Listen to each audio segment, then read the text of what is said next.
నమస్తే అండి. ఈరోజు మనము మరుగుమందులో 2 రకాలు మీకు చూపించబోతున్నాను. ఇదిగోండి చూడండి స్క్రీన్ మీద కనిపించేది.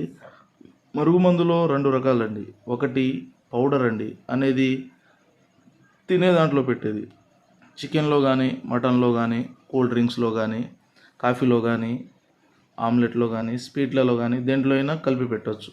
చూడండి ఈ పౌడర్ ఇలా ఉంటది. ఇది తినే దాంట్లో పెట్టేది.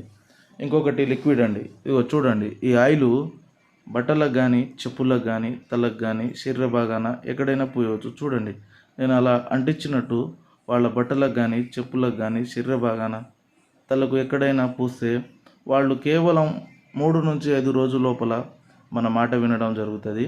అసలు ఈ మరుగుమందు ఎందుకు పెట్టవలసి వస్తుందంటే, అనేక సమస్యలతో బాధపడుతున్నవారు, భార్యాభర్తల సమస్యలతో బాధపడుతున్నవారు, ప్రేమికుల సమస్యలతో బాధపడుతున్నవారు, ఇంట్లో పిల్లల సమస్యలతో బాధపడుతున్నవారు, అత్తాకోడళ్ళ సమస్యలతో బాధపడుతున్నవారు, అన్ని బాధలకి ఈ మరుగుమందు చక్కని పరిష్కారం చూపిస్తుందండి. ఇది ఒరిజినల్ మరుగుమందండి. ఇది